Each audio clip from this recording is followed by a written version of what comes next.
काही काळापासून मोहोळ तालुकाच नव्हे तर सोलापूर जिल्ह्यात राजू खरे या नावाची चर्चा आहे।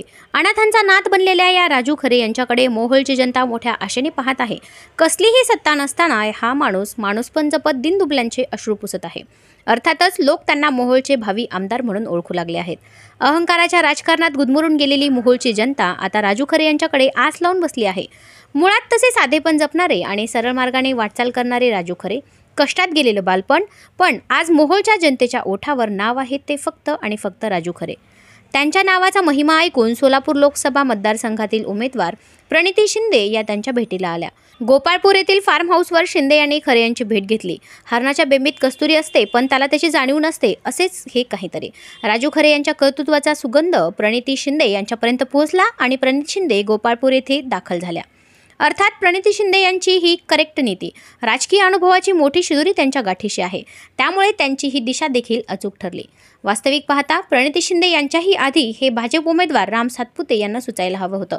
मोहोळ लोकसभा मतदारसंघातील तिन्ही तालुक्यात कोट्यावधी रुपयांची विकास कामे करत आपली मतदारसंघामध्ये वेगळी ओळख निर्माण केलेले राजू खरेंना भेटणे गरजेचे असतानाही भेटू शकले नाहीत।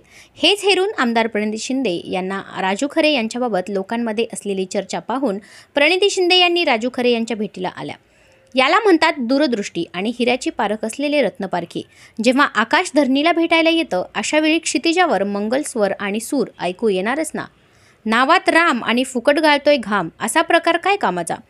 राजकारण करायचे तर दुसऱ्याचं मोठं पण समजायला हवं। ज्यांचं मन मोठं असतं तोच दुसऱ्यांना मोठेपणा देतो, अन्यथा मीच मोठा म्हणत आपल्या आयुष्याचा रिव्हर्स गिअर टाकला जातो। प्रणिती शिंदे यांच्या मोठेपणाचे भरभरून कौतुक होऊ लागले आहे। राजू खरे यांनी देखील आपल्या परंपरेप्रमाणे त्यांचे यथोचित स्वागत सत्कार केला आहे। एवढ्या चांगल्या पद्धतीने स्वागत केला।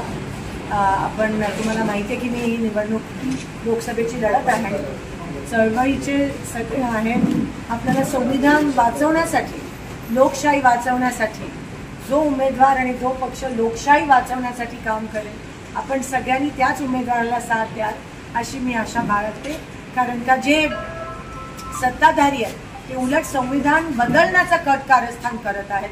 त्यांचे 2 खासदार रेकॉर्डवर स्पीचमध्ये भाषण करताना बोलतात की आम्हाला संविधान बदलायचं आहे, आणि असं जर असेल आणि बाबासाहेबांचं लिहिलेलं संविधान जर कोण बदलायचं कट कारस्थान करत असेल तर आपण त्यांच्या विरोधात 100% मतदान केलं पाहिजे।